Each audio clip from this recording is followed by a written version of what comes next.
Bonjour et bienvenue dans cette nouvelle vidéo sur le chapitre de SES de Terminal. Quelles sont les caractéristiques et les facteurs de la mobilité sociale? Dans les vidéos précédentes, nous avons vu qu'est-ce qu'était la mobilité sociale, comment la mesurer avec les tables de mobilité, les intérêts et les limites des tables de mobilité et justement pour approfondir sur la question des limites, nous avons vu notamment la particularité de la mobilité sociale des femmes. Donc maintenant, nous allons voir à la fois ce qui est un facteur de la mobilité sociale, mais aussi une limite des tables de mobilité, l'influence de la modification de la structure socio-professionnelle. Allez, c'est parti! Si vous vous rappelez le chapitre sur la structure sociale, nous avons vu qu'il y avait 4 changements de la structure socio-professionnelle au cours de la seconde moitié du XXe siècle. Vous vous rappelez de ces changements?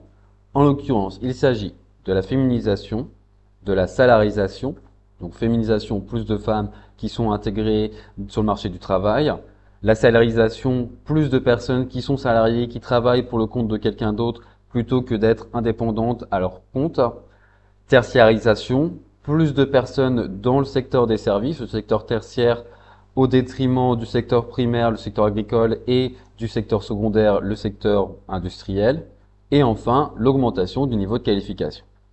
Or, ces différentes modifications de la structure socio-professionnelle vont avoir un impact sur la mobilité sociale. Sur les derniers chiffres disponibles en termes de mobilité sociale, donc en l'occurrence l'enquête de 2015.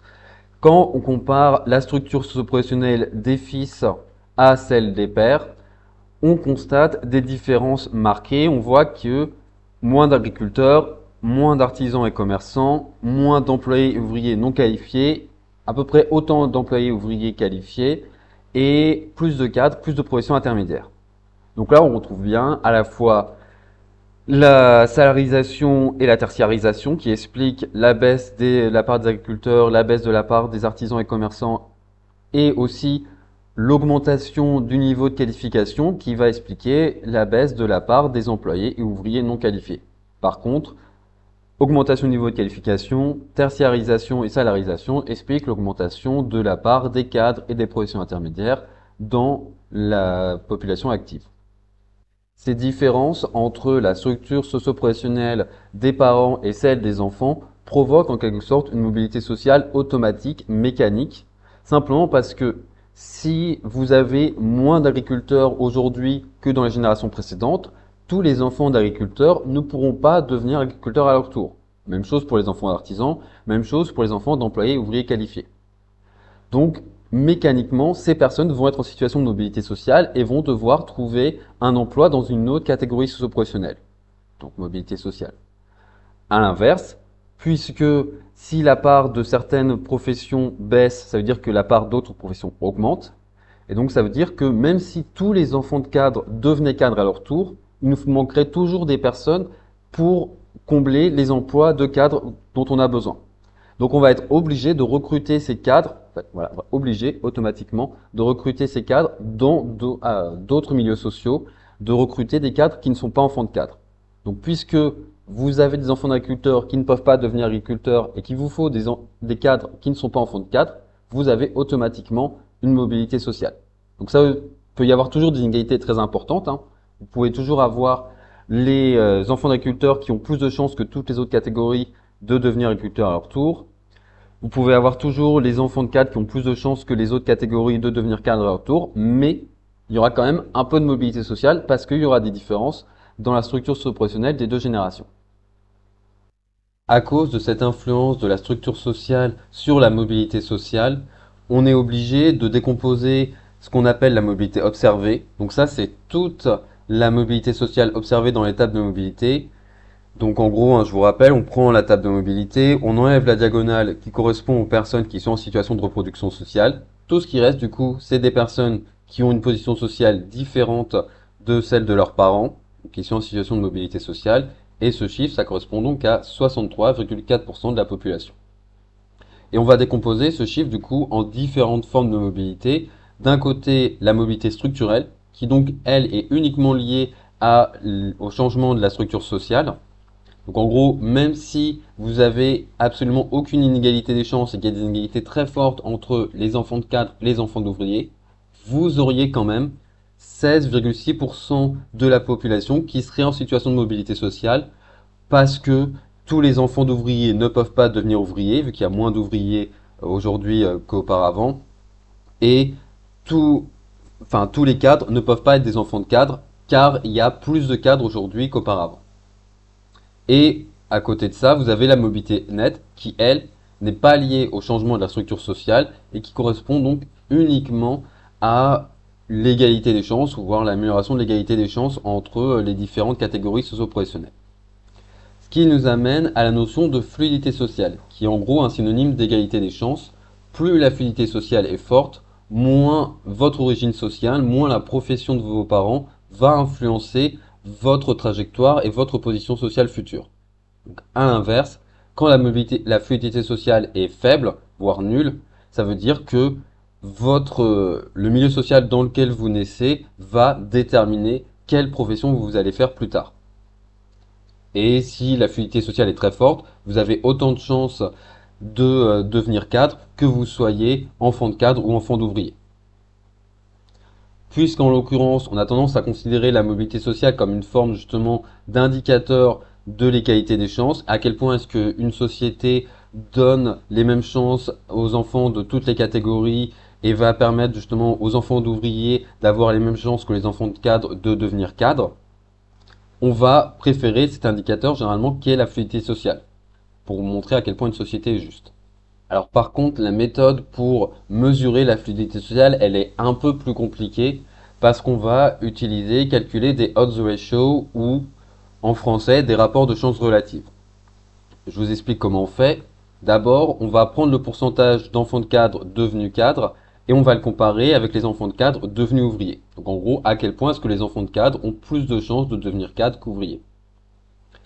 Puis, on va aussi, à côté de ça, regarder le pourcentage d'enfants d'ouvriers devenus cadres et le pourcentage d'enfants d'ouvriers devenus ouvriers à leur tour. Donc pour voir à quel point est-ce que les enfants d'ouvriers et ouvrières ont plus de chances de devenir cadres qu'ouvriers ou ouvrières. Et on va comparer ces deux chiffres ensemble, qui nous permet en gros de montrer à quel point est-ce que les enfants de cadres ont plus de chances de devenir cadres plutôt qu'ouvriers ou ouvrières par rapport aux enfants d'ouvriers et ouvrières. Donc, méthode calcul qui peut être assez compliquée, en tout cas il y a pas mal de choses à prendre en compte. Mais ça, vous inquiétez pas, hein, puisque évidemment pour faire ces calculs, il faudrait une calculatrice, puisque vous n'avez pas de calculatrice au niveau du bac, on ne va pas vous demander de calculer des odds ratio. Éventuellement, on peut vous donner un document où il y a des chiffres sur les odds ratio et vous demander de les présenter. Donc il faudrait penser à sortir ce type de phrase, même si généralement, quand ça arrive, déjà c'est rare. Et ensuite, il y a généralement, si vous regardez bien, une note de lecture qui va vous indiquer comment lire ces données. Donc là, par exemple, l'année dernière, je ne sais plus où, mais il y avait un sujet avec un document avec des odds ratio. Et en l'occurrence, il y avait une note de lecture qui indiquait comment lire les données.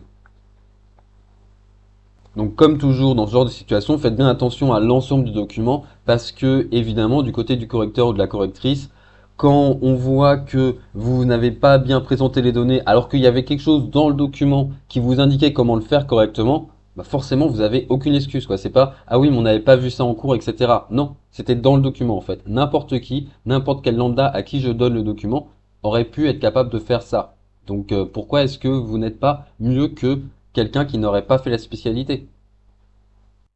Enfin, je vous ai fait ce petit tableau pour bien résumer les différences entre mobilité sociale observée et fluidité sociale et accessoirement vous donner les termes du débat parce qu'il y a des débats entre sociologues, statisticiens et statisticiennes sur lequel indicateur est le meilleur. Donc, généralement, on est plutôt du côté de la fluidité sociale. Donc, quelqu'un comme lui, André Vallée, la plupart des sociologues et statisticiens qui travaillent sur la mobilité sociale vont préférer la fluidité sociale parce que, comme on l'a dit, elle permet d'écarter l'influence de l'évolution de la structure socio-professionnelle et donc c'est un indicateur plus précis, plus fiable de l'égalité des chances assurée par une société. Mais vous avez des sociologues comme Louis Chauvel et Camille Penny qui vont préférer un indicateur plus brut qui est celui de la mobilité sociale observée. Leur argument étant qu'au fond, quand les individus changent de position sociale, on ne sait pas À quoi est-ce que c'est dû? On peut pas savoir si telle personne dont les parents étaient petits artisans et qui est devenue cadre, est-ce que c'est dû à l'évolution de la structure socio-professionnelle ou est-ce que c'est dû à une amélioration de l'égalité des chances? Ça, on ne peut pas le savoir, mais le plus important, c'est justement de prendre en compte, du coup, cet indicateur brut, prendre en compte tous les mouvements de mobilité sociale, et ça va vous permettre de mieux comprendre le comportement des individus. Notamment le fait que si la fluidité sociale s'améliore, si l'égalité des chances s'améliore, ça veut certes dire que les enfants d'ouvriers ont plus de chances de devenir cadres qu'auparavant, mais ça veut aussi dire que les enfants de cadres ont plus de chances de devenir ouvriers plutôt que simplement rester cadres. Et du coup, il y a un sentiment de déclassement, de peur du déclassement en tout cas, qui se diffuse dans la société, qui peut avoir des conséquences sociales et politiques, qui peut briser la cohésion sociale, qui peut conduire à se réfugier vers des propositions populistes des extrêmes politiques. Et du coup, ce serait plus intéressant. Voilà, c'est déjà tout pour cette vidéo. J'espère qu'elle vous a plu, que vous avez bien compris donc quels sont les problèmes pour mesurer la mobilité sociale des femmes et quelles sont les différences avec les hommes, notamment selon que l'on compare la position sociale des femmes par rapport à celle de leur père ou par rapport à celle de leur mère. Si vous avez des questions, n'hésitez pas à les déposer dans les commentaires. N'oubliez pas de vous abonner si ce n'est pas déjà le cas, de laisser un petit like sur cette vidéo et moi je vous souhaite donc une bonne journée.